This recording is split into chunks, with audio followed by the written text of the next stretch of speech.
토요일이면 양육 모임이라는 걸 했습니다. 또 조장 모임이라는 것도 했었죠. 근데 이렇게 양육 모임을 또는 조장으로서 또는 나중에 거의 전도사급 비슷하게 해서 양육 모임을 이끌고다 보면은 딱 그 시간이 이제 낮에 모이다 보니까 점심때이기 때문에 배가 많이 고플 때가 있습니다. 식사가 애매할 때가 있죠. 그러면 이제 보통 어느 정도 그 당시 교회가 꽤 규모가 있었던 교회였기 때문에 토요일에는 결혼식이 참 많아 있었습니다. 그럼 결혼식이 있으면 그 다음에 뭐가 있습니까? 피로연이 있죠. 그러면 이제 그게 대학부실에서 있었던 때도 있고 나중에는 이제 부속 시설에서 부속 교육관에서 있었던 때도 있었는데 그러다 보면 이제 그 피로연에 식사를 하러 가는 사람들이 있습니다. 청년들이나 대학부들이. 그것이 또 어느 정도는 그 용인되어지는 부분들이 있었고요. 그런데 이제 제가 아는 선배 중에 한 분이 이제 딱 배가 고프니까 그 당시 대학교 때였는데 배가 고프니까 딱 그 피로연 장소 들어가서 바로 먹으려고 그랬습니다. 그때 일하시는 분이 한마디를 했습니다. 아직 개시도 하지 않았습니다. 그래서 그분이 멋쩍어가지고 선배가 다시 나왔던 경험이 있습니다. 그때 청년부들, 대학부들은 그런 생각이 있는 것 같습니다. 누구의 결혼식인지는 별로 관심이 없습니다. 그죠? 먹을 게 놓였다라는 게 관심이죠. 지금 성탄절을 보면서 좀 그런 생각을 해봅니다. 성탄절에 대해서 사람들은 뭐라고 얘기합니까? 메리 크리스마스라고 얘기를 하고 있고, 즐거운 크리스마스 보내세요. 그리고 또 어떤 얘기를 하니까 홍대라든지 여러 가지 신촌 같은데 또는 여러 가지 번화가 같은 경우는 그렇습니다. 뭐 하고 놀지? 어떻게 하면 잘 놀고 놀지? 우리 성탄절 때 뭐 먹으러 갈까?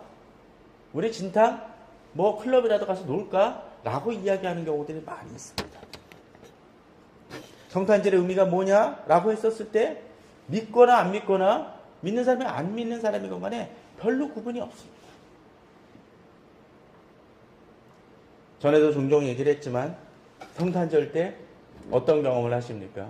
카드를 한번 골라보시오. 요새는 카드조차도 잘 안 팔리는 시대이고 카드도 잘 안 쓰는 시대인데 자, 카드를 할 때 어떤 경험을 하십니까? 저는 성탄절 때 카드를 볼 때마다 좀 고심을 합니다. 제 기준이 몇 가지 있어요. 이쁜 카드, 디자인 이쁘고 뭐 그런 것도 고르지만 한 가지 기준이 있어요. 산타클로스나 루돌프 없는 카드를 많이 고릅니다. 왜? 산타클로스나 루돌프는 크리스마스의 중심인물은 아니기 때문에 그렇습니다. 특별히 예전에 어느 사역자가 그런 얘기를 하더라고요. 산타클로스의 기원을 낸 얘기를 합니다. 산타클로스 기원을 뭐라고 얘기를 합니까? 옛날에 어느 성인이 뭐 사람들을 도왔던 그 이름을 따서 했다고 합니다. 그런데 그 기원은 그런데 지금 산타클로스의 복장은 뭐 그 코카콜라 회사에 어디서 이렇게 그 산타클로스를 디자인했었을 때 그 빨간 옷을 입혔다고 했고 그 산타클로스가 코카콜라를 들고 있었던 그 복장이 조금씩 더 세련되어져서 지금의 모습이 탄생되어졌다고 합니다. 그럼 산타클로스는 그 최소한 그 모습만큼은 철저하게 상업적인 데서 유인돼요. 마치 빼빼로데이 같은 모습처럼. 그런 속에서 정말로 크리스마스가 무엇이고 성탄절이 어떤 의미를 지니고 있는지를 최소한 교회는 또 믿는 사람들은 깊이 고민해 봐야 됩니다. 그저 그냥 교회에서 크리스마스 이브 때 무엇을 노래하고 무엇을 발표하는 것이 중요한 게 아니라는 것이죠. 중고등부 때 제 기억이 납니다. 중고등부 때 저도 성탄절 이브 때는 올라이시라 그래가지고 밤새 노는 걸 참 많이 했습니다. 누구네 친구네 집에 가서 하든지 뭐 교회에서 하든지 그렇습니다. 그런데 그때마다 저는 당부를 했습니다. 같이 친구 간에서 놀긴 하지만 당부를 했습니다. 후배들한테도 그렇습니다. 뭔지 아십니까? 밤새 노는 건 좋은데 다음날 예배는 참석해라. 요번 주 같이 이렇게 주일인 경우는 좀 괜찮지만 이렇게 성탄 예배가 25일 뭐 이렇게 그 평일날 되어질 때는 이렇게 밤새 논 친구지고 한 절반 이상은 예배를 안 드리는 경우들이 상당수 있었습니다. 늦잠 자다가요. 지금은 어떤지 잘 모르겠습니다. 한번 생각을 해보시기 바랍니다. 뭔가 바뀌어졌다는 것이죠. 예수님의 때도 그러했습니다. 진정으로 주 오심을 생각하지 못했던 많은 것처럼.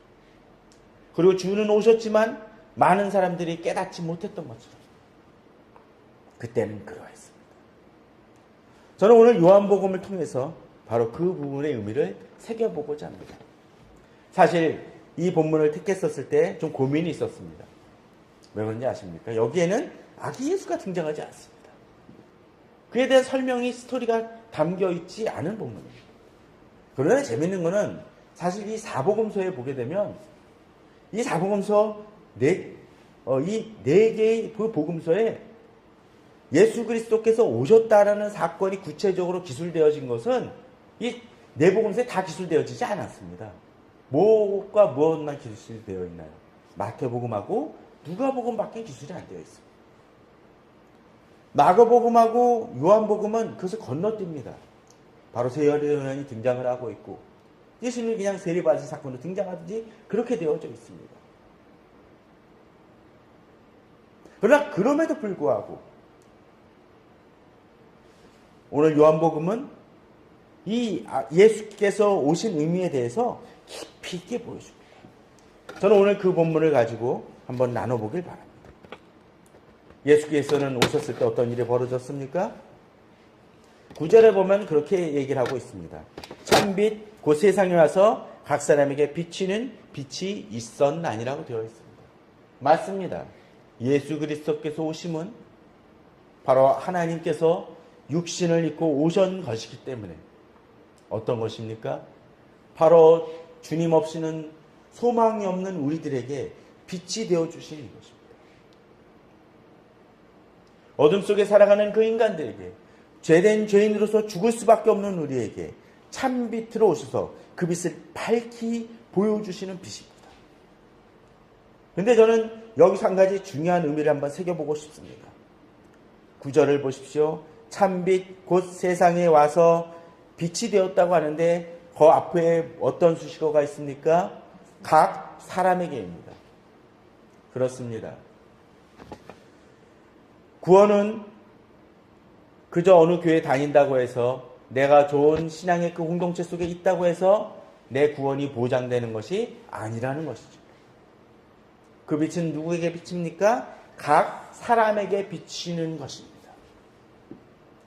그러기에 예수 그리스도께서 오시던 그 아기 예수로서 오셨은 그때에도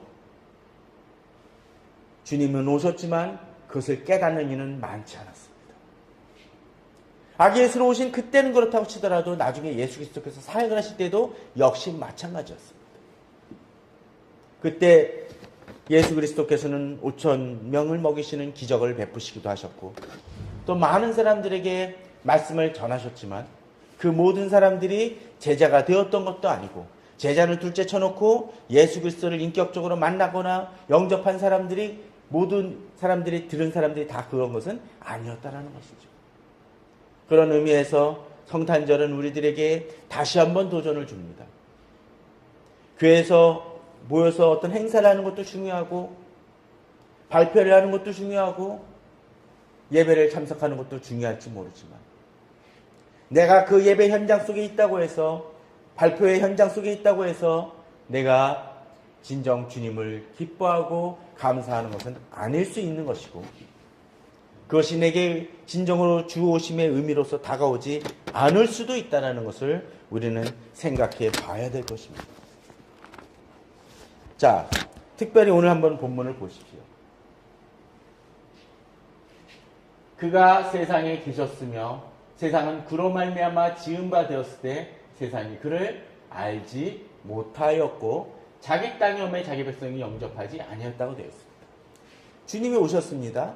근데 이 주님은 어떤 분입니까? 세상이 그로 말미암아 지은 바 되었다. 곧 창조주라는 것이죠. 종종 예수 그리스도는 창조하는 관계없는 사람으로 생각한 사람들이 있는데 아닙니다. 예수 그리스도는 하나님, 성부 하나님과 더불어 이 세상을 창조하신 분이십니다. 그러게 주인이십니다. 그런데 어떻게 해요? 세상이 알지 못하였다라는 것입니다. 기분 나쁠지 모르지만 이렇게 얘기를 하고 싶습니다. 마치 개가 주인을 무는 모습과 비슷하다는 것이죠. 또 뭐라고 되어 있나요? 자기 땅에 오매. 누구 땅이요? 자기 땅입니다. 이 자기가 누구 자기? 바로 예수님이라는 것이죠. 또 뭐요? 자기 백성이 영접하지 아니하였다라고 되어 있습니다. 맞습니다. 이 땅은 주님의 땅입니다. 그러기에 하나님의 나라가 임하였다라고 세례요한이 선포하고 예수 그리스도께서 선포하셨던 것은 정확한 얘기입니다. 그리고 그 하나님의 나라라는 얘기를 하면서 임금이 오셨고 왕이 오셨다는 얘기는 뭡니까? 이제 통치가 시작되었다라는 것이죠. 하나님 만드셨기에 이 땅은 하나님의 땅입니다. 그럼에도 불구하고 그 땅에 살아가는 누구? 바로 우리들이 영접하지 아니하였다라고 본문은 이야기하고 있습니다. 자, 그런데 본문을 잘 보게 되면 또 그런 얘기가 등장을 합니다.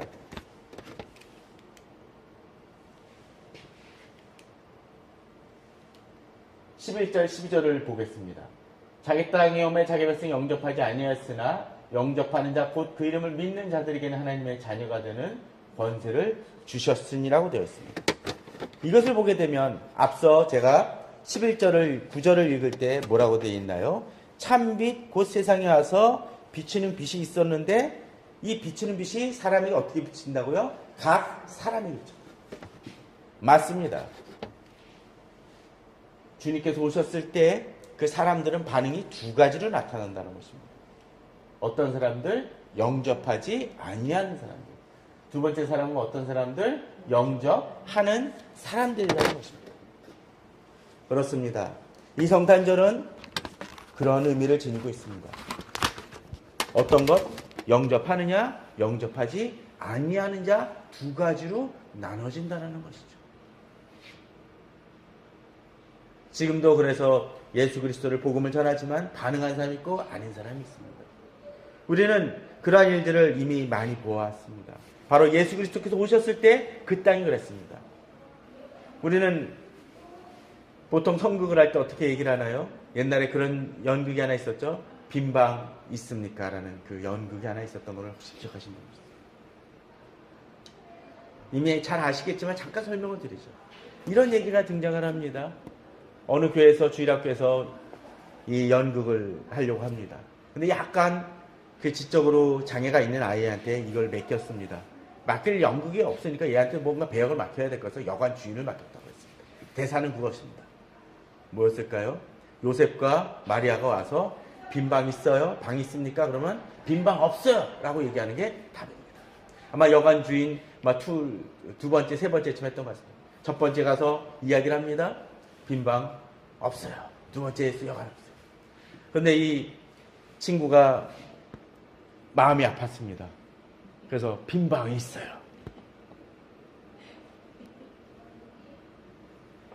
그 당시에는 빈방이 없다라고 얘기를 합니다. 이 아이는 아마 그랬을 것입니다. 안타까운 마음에 빈방이 있어요 라고 얘기했던 것은 비록 객실이 다 찼다 할지라도 자기 방이라도 내어주겠다는 마음이었을 것입니다. 사람들이 그때만이 아니라 지금도 마찬가지일 거라고 생각이 들어요. 그 당시 방이 없다는 얘기는 뭡니까?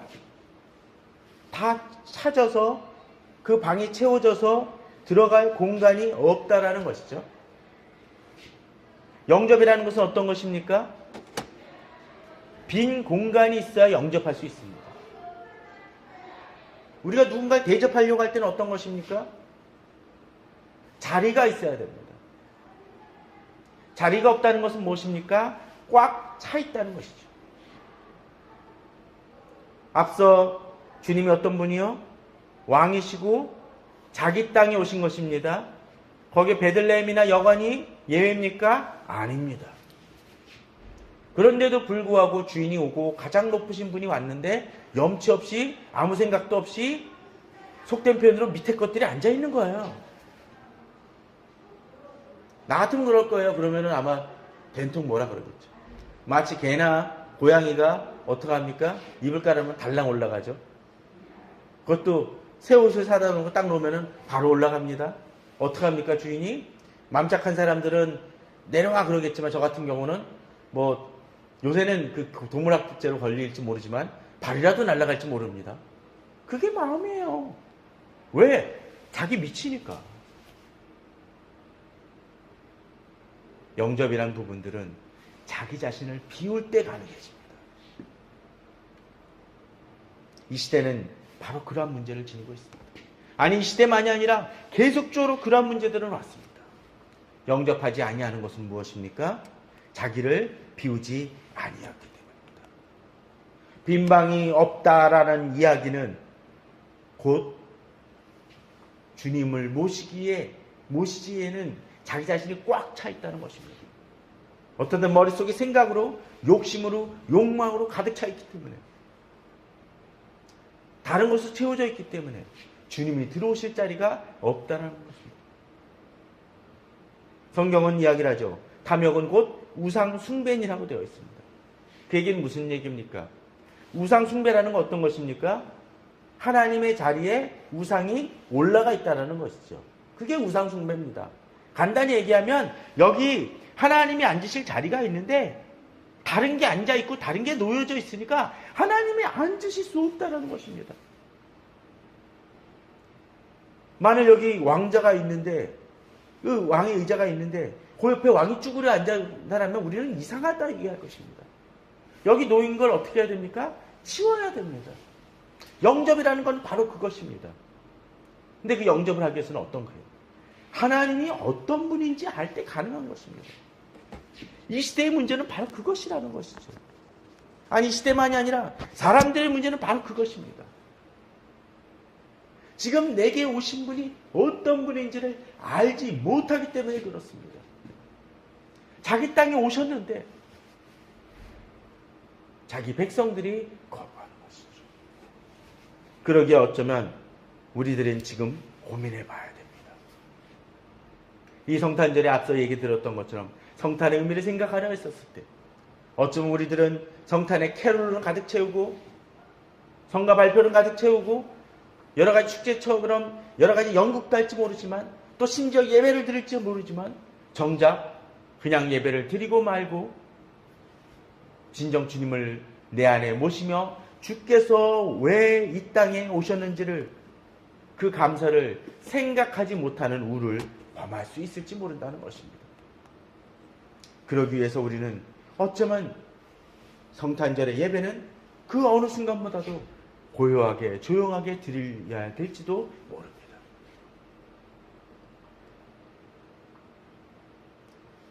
그 당시 많은 사람들이 베들레헴의 인구설사를 하러 와서 시끌벅적하고 꽉꽉 차 있었지만 주님을 만난 사람들은 몇 안 됐습니다. 어떤 사람들이었습니까? 바로 그러한 곳이 아니라 목자들이 밖에서 양을 치고 있었을 때 천사들이 나타나 주오심을 알려줬습니다. 헤롯 왕궁이 아니라 바깥에 동방에 있던 박사들이 그 별을 보고 예수님을 찾아왔고 마국간에 계신 그 주님을 만났던 것입니다. 사람들은 시끌벅적하고 난리가 났고 또 헤롯 왕은 동방 박사를 보고 왕이 어디서 나느냐라고 대상들과 서기관들한테 물어보지만 정작 그들은 주님을 만나지 아니하였습니다. 영접하지 아니하였습니다. 이 시대도 마찬가지일지 모릅니다. 많은 교회가 정당히 예배를 드리고 미사를 드릴지 모르지만 정작 주님이 지금 우리에게 나오시고 있는지, 아니 내 안에 있는지를, 아니 그러기 위해서 내 마음을 비우고 있는지를 돌아봐야 됩니다. 가끔 캐럴송에도 예수 그리스도와는 아무 관계가 없는 그 캐럴송들이 많이 나옵니다. 생각해 봐야 됩니다. 어쩌면 교회 발표에서 하는 것조차도 그럴지 모릅니다. 우리는 이 성탄절에 그 무엇보다도 비워야 됩니다. 또 빈방을 내놓으라는 그 주님의 음성에 반응할 수 있어야 됩니다. 그럴 때 진정 성탄의 의미는 되새겨질 수가 있고 내게 오신 그 주님을 만날 수 있게 됩니다. 자, 그런데 우리는 한 가지 좀 더 살펴보았으면 합니다.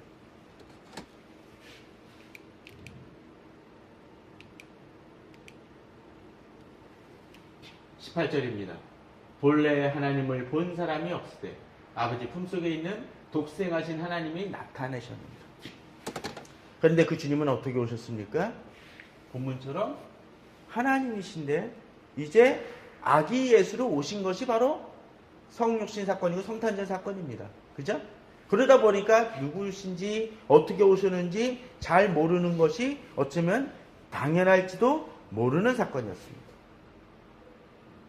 그렇게 주님은 낮아지셨고 인간의 몸으로 오셨습니다. 그래서 한번 곰곰이 생각을 해보십시오. 주께서 오셨다는 건 어떤 의미입니까? 지난번에 우리는 마리아와 엘리사벳에 대한 이야기를 했습니다. 그런데 저희는 간단한 산수를 했었죠. 어떻게 했었나요? 엘리사벳이 아기를 갖고 5개월 정도 있다가 이제 나중에 6개월째 돼 어떤 일이 벌어졌습니까? 마리아에게 천사가 나타났고 알려줬고요. 그죠? 그리고 나서 3개월 동안을 뭐 했습니까? 마리아와 엘리사벳이 같이 있었다고 그랬죠. 그리고 이제 한 6개월 정도 있다가 마리아가 아기를 낳습니다. 제가 이 얘기를 굳이 드리는 이유 중에 하나는 바로 그것입니다. 예수님은 갑자기 잉태되자마자 태어나신 것이 아니라 어떻게 합니까? 정상적인 케이스대로 마리아의 자궁 속에 9개월, 10일 정도를 있으시고 출생되셨다는 것입니다. 또 그리고 어떻게 했습니까? 거기서 멈추지 아니하고 예수님이 사역을 시작한 것은 30년 뒤입니다.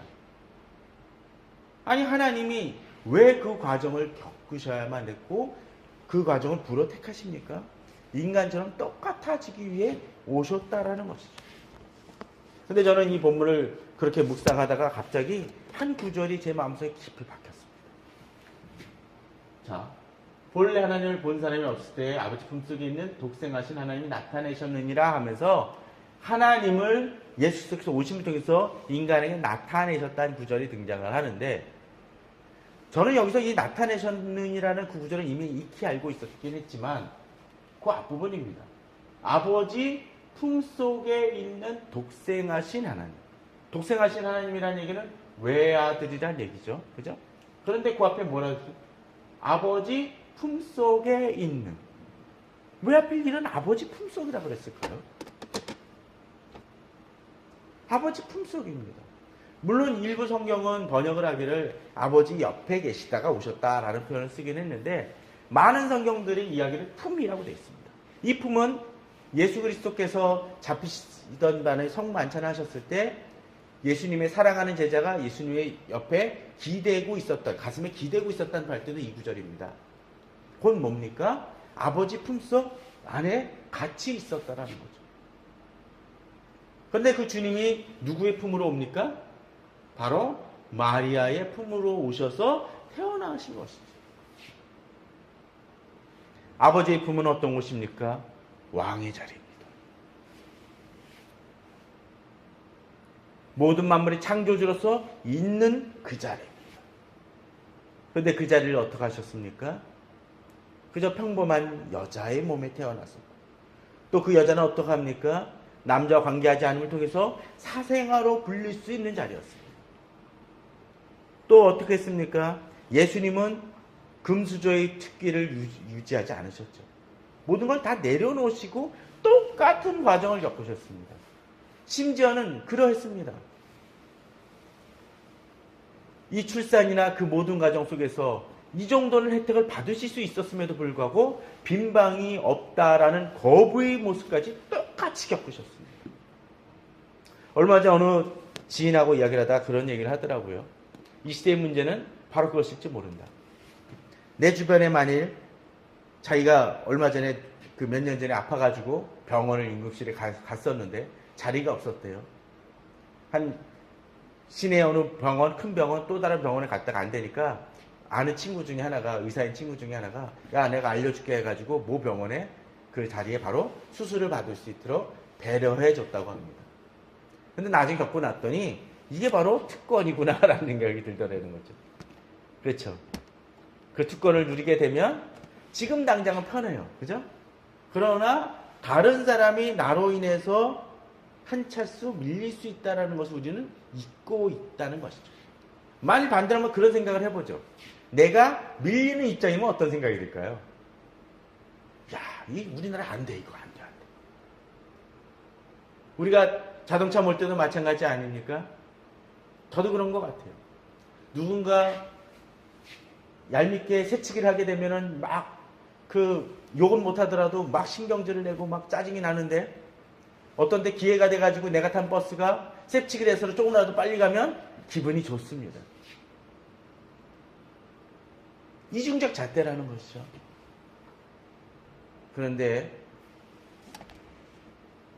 예수께서 이 땅에 성육신으로 오셨다라면 최소한 몇 가지 특권들은 누릴만 하지 않았습니까? 그런데 예수께서는 그 모든 특권을 버리고 등장하셨다라는 것이죠. 왜? 철저하게 우리 인간들의 낮은 모습으로 오셔서 우리와 동일하게 그 고통을 겪으시는 그 과정을 치르시기를 작정하셨다는 것입니다. 그러기에 주님은 나의 모든 마음을 아시고 이해하시는 분이십니다. 아기 예수로 오셨다는 의미는 예수께서 성육식한 그 의미만이 아니라 바로 나의 고통과 나의 모든 것을 동일하게 경험하시는 똑같은 출발점에서의 모습을 보이셨다는 것입니다. 그 과정을 겪으셨기 때문에 나의 마음과 아픔과 죄의 문제를 동일하게 겪으셨다는 거죠. 죄라기보다는 유혹이라고 얘기하는 게 맞겠죠. 심지어는 아마 그랬을 것입니다. 아니, 그러했습니다. 예수 그리스도께서는 어떠하셨습니까? 슬프면 울 수 있었고, 배고프시기 때문에 또 목마르시기 때문에 음식과 물이 필요하셨던 분입니다.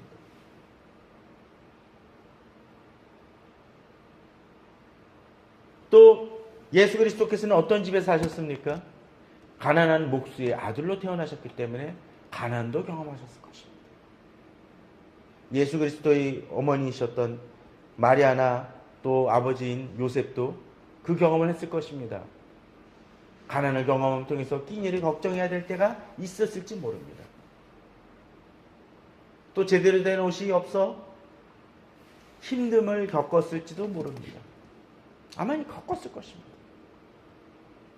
그러기에 주님께서는 나의 지금의 모든 고통을 아시는 분이시라는 거죠.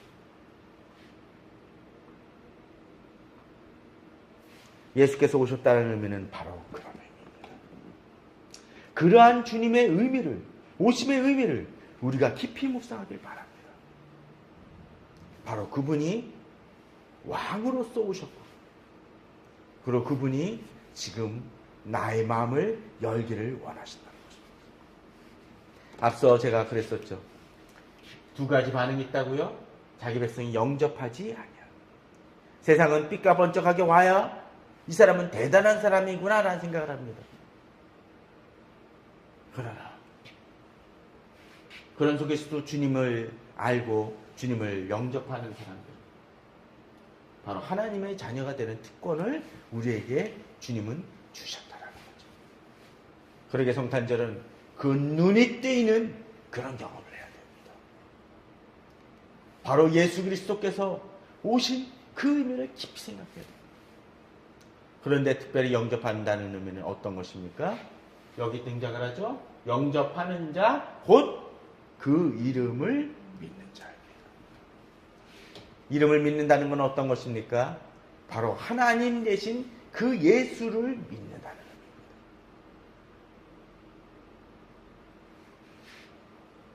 이 성탄절 많은 사람들이 크리스마스를 외치고 노래를 부르고 축제를 즐기고 여러 가지로 파티를 즐기며 놀고 있을지 모르지만 정작 그들은 그 파티 속에서 주인이신 예수 그리스도에게 빈방을 내어드리지 못하는 우를 범하고 있습니다. 교회도 그럴 수 있습니다. 교회에서 예배를 드리는 이들이 그럴 수 있습니다. 그러기에 저는 그 무엇보다도 이번 성탄절에 그 마음을 여시고 그 마음을 열고 우리에게 아기 예수로 오신 그 주님, 아버지 품속이라는 그 따뜻한 품속에서 가난하고 힘없는 한 여인의 품속으로 내려오신 그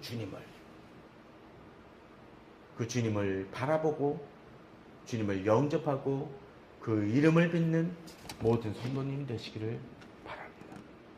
그럴 때 진정한 예수 그리스도의 오심, 성탄절의 의미가 우리의 것이 될 수가 있고, 영접하지 아니하는 자가 아니라 진정 영접하는 자로서 진정한 성탄절의 의미를 깊이 생각하고 묵상할 수 있는 우리가 될 수 있습니다. 그러할 때 진정한 예배가 될 수 있습니다. 그러한 예배를, 또 그러한 의미를 오늘 하루 종일 생각하며 나아가시면 주님을 위해 내 방을 내어드리는 모든 성도님들 되시기를 주님의 이름으로 축원합니다.